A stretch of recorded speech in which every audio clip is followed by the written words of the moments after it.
What's good, everybody? So welcome back to another video. All we're simply going to cover in this video is identifying positive risk to reward ratio opportunities, meaning that we're coming onto the charts every single day and our goal is to make at least what we're risking or more. Now, depending on what type of trader you are will determine what type of risk to reward ratio you're typically going to be looking out for. But what we're going to be doing is implementing our probabilistic or probability type of methodology, and we're simply going to be applying it to the charts while looking for high risk to reward ratio opportunities. So as a day trader or as a swing trader, we identify our potential trade setups through certain levels throughout the markets, right? Now, when it comes down to looking for these high risk to reward ratio trades, right, it comes down to where is your stop loss and where is your take profit, right? There's multiple ways we could set up a trade. Now, let's just say we were looking to take a trade here at this level of support here on GBP JPY. What it's gonna come down to in terms of risk to reward ratio again is your stop loss, your entry, and your take profit.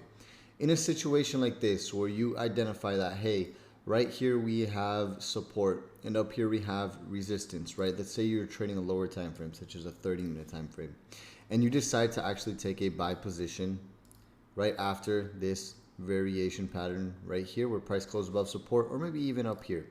And your stop loss is going to be under support and your take profit is going to be here, right? This risk to reward ratio is only about a 1.5, meaning that it is not a big risk to reward ratio.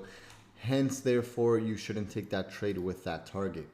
Now, things are a little bit different. Let's say you're trading this 4-hour time frame and you decide to actually enter the market right after this engulfing candlestick pattern here, right? And your stop loss is going to go under that low. All we simply have to do is zoom out to look for where price could probably travel to next, right? So all we simply have to do is identify our next levels of resistance. So over here, if we take a quick look at the chart, we could see that right here is another level of resistance. Let's put it around this area here. And we could see that from the point where we're buying to where our next level of resistance is, that gives us a 2.5 risk to reward ratio, meaning that the trade is valid, and for every $100 we're risking in this situation, we're looking to gain 2.5 RR, meaning that we're looking to gain $250, giving us a positive risk to reward ratio. Now, let's say we were taking a trade down here. You've identified that this is a level of support and this is a level of resistance. You have your entry here being this engulfing candlestick pattern. Let's say your stop loss is going to be under the low of this bearish candlestick, a little bit under support, and your take profit is going to be this high up here.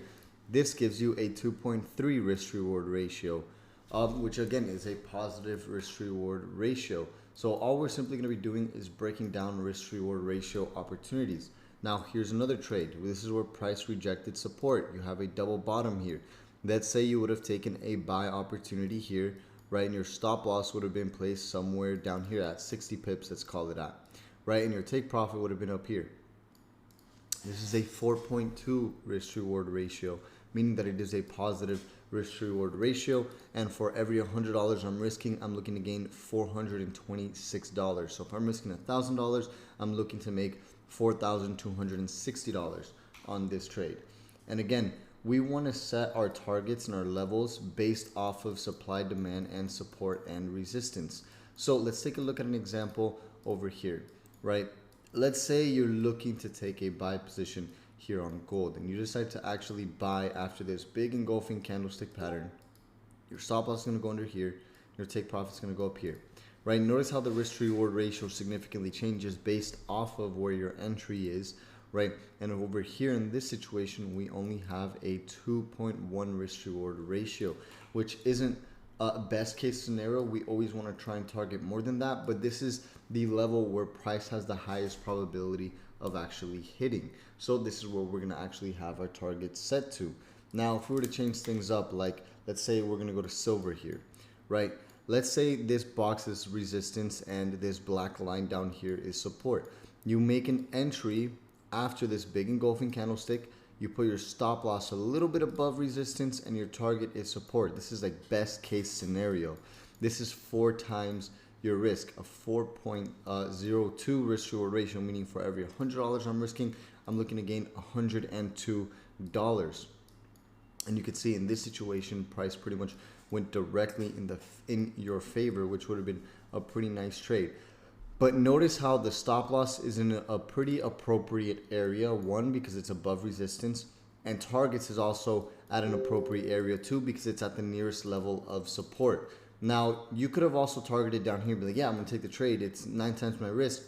But what's the probability of price hitting this area versus hitting this support versus then hitting this support all the way down here? Price has the highest probability of hitting this support here. And look what happened. Price hit support and started to retrace almost immediately, right? So in a situation like this, right, you always want to set your main target to the level that price has the highest probability of hitting first. And then you can have multiple targets after that. How you're going to manage that trade is solely up to you as the trader. Now, there's many examples we could do. We can even take this down to like an intraday time frame. Let's say we're trading like a 15-minute time frame, right? We have, let's leave it at, let's take a look at this area up here actually, right? So down here we obviously have a previous level of structure, right? We saw price broke above that structure. Notice how we have supply and demand all throughout this range, right? Once price actually came down, retested and engulfed, this is your entry point here. Now let's say your main TP is going to be the previous highs and your stop loss is going to go under the lows here. That's a positive risk reward ratio, a 2.6 risk reward ratio, which is a great risk reward ratio. But notice how price almost hit it, and then came down, then came back up and actually hit the target almost right to the pit before retracing again, right? That's another example on a smaller time frame, but the setups are all relatively the same. Now let's look at a different setup here and take a look at a different perspective, a different time frame outlook. So now we have here on the 4-hour time frame a level of support, right? Notice how we have resistance, and notice how price pulled all the way back down into support, right? Let's say you would have looked to take in a buy position here, right? This is your entry signal. You would have bought here. Now, depending on how you trade, right, I always say you want to put the stop loss under the lowest wick just so you can have that buffer room for price to actually breathe, because this is a clear as day liquidity grab. And your take profit is going to be this other black line up here, which is going to be the nearest level of resistance.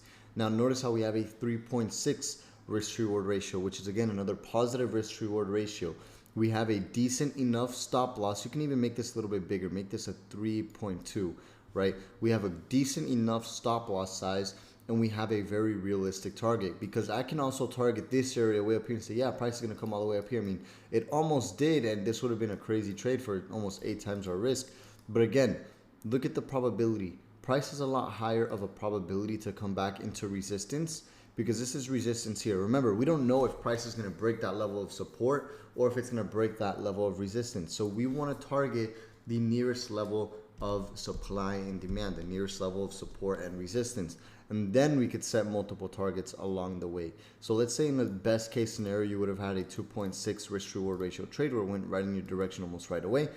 And then you could have trailed your stop loss where you could have potentially gained an extra, I don't know, almost 5 times your risk. So in a situation like this, best case scenario, you would have made a 3.2x return, if that's how you want to put it in simple terms. So a 3.2 risk reward ratio simply means, again, that for every $100 I'm risking, I'm looking to gain $326.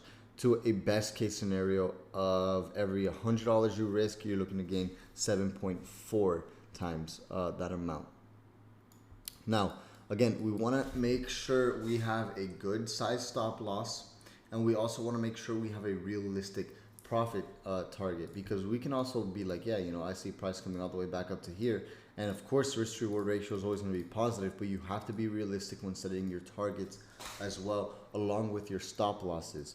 That is how you're going to set yourself up to find high probability trades and not get stopped out of trades early on. Now, again, it's a very basic concept, but it's something that I definitely did want to cover for you guys. So anyways, if you guys have any questions on this topic, it's a very, very simple concept to understand. We just want to make sure that we're looking to gain at least 2 times our risk on any trade possible, because remember, we're looking to buy ourselves more time within the market. And how are we going to do that? By making sure our winning trades are significantly larger than our losing trades. Anyways, guys, I'll see you all in the next video.